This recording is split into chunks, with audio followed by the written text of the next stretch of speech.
Hello வணக்கம். இது உங்கள் சிவி ஜோன். ஸோ எல்லோரும் எப்படி இருக்கீங்க? இப்போ பார்த்தீங்கன்னா சாரிங்க, நிறைய பேர் வந்து கமெண்ட்ஸை போட்டிருந்தீங்க, உங்கள் வீடியோ ஏங்க நீங்கள் லேட் பண்ணிங்க அப்படின்னு. ரொம்ப நாள் ஆச்சு நான் எங்கள் வீட்டில் ஃபேமிலியோடு வெளியே போய் கிட்டத்தட்ட 3 மாதமாக வெறும் பிக் பாஸ்க்காகவே வந்துட்டு நான் வெளியே போகவே கிடையாது. ஏன்னா உடனுக்குடன் உங்களுக்கு அப்டேட் கொடுக்கணும்னு சொல்லிட்டு ஒரு காரணத்தினால நான் வந்துட்டு போகவே இல்லை. இன்றைக்கி சுத்தமாக வந்து மைண்டு ஃபுல்லாக அப்செட்டு. அதனால் வந்து ஃபேமிலியை கூப்பிட்டுட்டு வெளியே போயிட்டு ஒரு சின்ன டின்னர் பண்ணி முடிச்சுட்டு வந்தோம், லேட் ஆகிடுச்சு. அதனால தான் தயவு செஞ்சு மன்னிச்சுக்குங்க, சரிங்களா? சரி, இப்போ வந்துட்டு நம்ம மொத்தமாக எதிர்பார்த்த ஒரு சூப்பரான ஒரு சம்பவம் நடந்திருக்கு. கமருதனோட அந்த ஃபஸ்ட்டு ஃபேன்ஸ் மீட்டிங் செம்ம மாதம் நடந்திருக்கு. அதாவது எப்படின்னா, இது வந்து மறக்க முடியாத ஒரு அனுபவமாக கண்டிப்பாக வந்து கமருதனோட ஃபேன்ஸுக்கு இருக்கும். பார்வதியோட ஃபேன்ஸுக்கு கண்டிப்பாக ஒரு செம்ம ஒரு ட்ரீட்டும் இதில் இருக்குது. என்ன அப்படின்னு பார்த்தீங்கன்னா, இதுக்கு முன்னாடி வந்து எவிக்ட் ஆனவங்களுக்கு இந்த மாதிரி ஒரு வரவேற்பை நீங்கள் பார்த்துருப்பீங்க. ரெட் கார்டு கொடுக்கப்பட்டும் இவ்வளோ பெரிய ஒரு வரவேற்பு வருதுன்னா அதுதான் அங்கே மேட்ரு. இதுதான் மெயினே. ஏன்னா ஒருத்தங்க ரெக்கார்டு வாங்குறாங்கன்னா அவங்க வந்துட்டு தவறு பண்ணி வாங்கியிருக்காங்கன்ற மாதிரி தான். அதனால் மக்கள் வந்து பெருசாக வந்து கண்டுக்க மாட்டாங்க.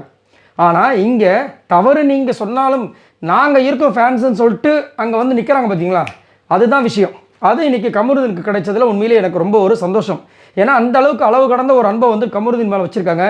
ஈவன் பிக் பாஸ் வீட்டுக்குள்ள அவர் நிறைய விஷயங்கள் அவர் கண்டிப்பாக தவறு பண்ணியிருக்காரு. அப்பயும் அவங்க நின்னாங்க பார்த்தீங்களா, அதுக்காக உண்மையிலே வந்து கமருதீன் வந்துட்டு ஒரு பெரிய நன்றியை வந்து கடவுளுக்கு சொல்லி ஆகணும். அந்தளவுக்கு ஒரு ஃபேன்ஸ் இருக்காங்க.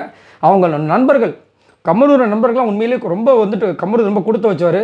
எல்லா கால சூழ்நிலையிலையும் நிற்கிறாங்க பார்த்தீங்களா. உண்மையிலே அந்த மாதிரி நண்பர்கள் கிடைச்சா நம்மளுமே வாழ்க்கையில் செம்மையாக ஜெயிக்கலான்றதுக்கு ஒரு சிறந்த உதாரணமாக இருக்காங்க.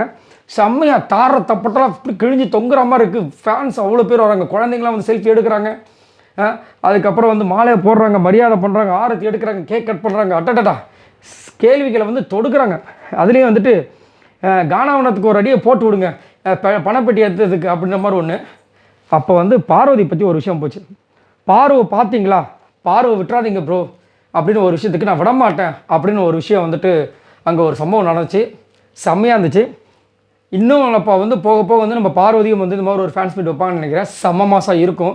ஏன்னா கமருதீன் வந்து ஒரு சம்பவம் பண்ணியிருக்காங்க இந்த பிக் பாஸ் சீசனில், அது மாற்றுக்கிறதே கிடையாது. ஆனால் பார்வதி அதை விட பயங்கரமான சம்பவங்கள்லாம் பண்ணியிருக்காங்க. நோ பார் நோ பிபின்ற மாதிரி ஒரு ஹேஷ்டேக்லாம் ட்ரெண்ட் ஆகிருக்கு. ஒரு பக்கம் விஜய் சேதுபதி எவிட் பண்ணுங்கன்ற அளவுக்கு ஒரு ஹேஷ்டேக் ட்ரெண்ட் பண்ணுறாங்கன்னா எந்த அளவுக்கு பார்வதி மேலே ஒரு அன்பை வச்சுருந்தாங்கன்னா இந்த மாதிரி ஒரு விஷயம் பண்ணியிருப்பாங்க. ஸோ நான் வந்துட்டு அந்த விஷயத்தையும் நான் ரொம்ப அவ்வளோ எதிர்பார்க்குறேன். பட் இன்றைக்கி கமருதீன் விஷயங்களை பார்க்கும்போது ரொம்ப சந்தோஷமாக இருந்துச்சு. கண்டிப்பாக எல்லாரும் ரொம்ப ஹாப்பியாக இருப்பீங்க. ஸோ யாரெல்லாம் ரொம்ப மிஸ் பண்ணுறீங்க கமருதீன் அண்ட் விஜய் பார்வதி அந்த காம்போவை, அதேமாதிரி பார்வதியை கைவிட்டுறாதீங்கன்னு அங்கே ஒரு குரல், அந்த ஒரு குரல் அதுக்கு ஒரு பதில் கமருதீன் கொடுத்ததெல்லாம் செம்ம மாசாக இருந்துச்சு. கூடிய விரைவில் நம்ம கண்டிப்பாக இவங்க 2 பேரையும் வந்துட்டு ஒரு வெள்ளித்திரையில் ஏதாவது ஒரு இடத்துல பார்ப்போம் அப்படின்னு எனக்கு ஒரு கண்டிப்பாக நம்பிக்கை இருக்குது. ஏன்னா மக்கள் வந்து யாரை ரசிக்கிறாங்களோ அவங்கள வச்சு தான் அவங்க வந்து பண்ணுவாங்க. ஸோ இப்போதைக்கு டாப்பில் வந்து இவங்க 2 பேரும் இருக்காங்க. ஸோ அப்படி இருக்கும்போது கண்டிப்பாக நம்ம வந்து ஒரு இடத்துல நம்ம பார்ப்போம். ஹோப். நான் ரொம்ப நம்பிக்கையாக இருக்கேன். உங்களோட கருத்துக்களை சொல்லுங்கள். நீங்களாம் எவ்வளோ என்ஜாய் பண்ணிங்க? ரொம்ப நாளாக வந்துட்டு கமருதீனை பற்றி போடுங்கன்னு நிறைய பேர் இஷ்டத்துக்கு அது இதுன்னு என்னமோ போட்டிருந்தாங்க. ஒரு சேனலை பார்க்குறேன், 2 பேரும் சேர்ந்து தாய்லாந்துக்கு போயிட்டாங்கன்னு ஒரு வீடியோ போட்டிருக்காங்க. ஆனால் பாவிகளா என்ன நடக்குதுன்ற மாதிரி இருந்தது. அதை வர ஒரு 60,000-70,000 பேர் பார்த்துட்ருக்காங்க. பாவிகளான்ற மாதிரி இருந்தது. ஸோ எல்லாத்துக்கும் வதந்திகளுக்கெல்லாம் ஒரு முற்றுப்புள்ளி வச்சு நாங்கள் நல்லா கெத்தாக தான் இருக்கோம், ஒன்றும் பிரச்சனை இல்லைன்ற மாதிரி ஒரு விஷயத்தை வந்து பண்ணியிருக்காங்க. ரொம்ப அழகாக இருந்துச்சு.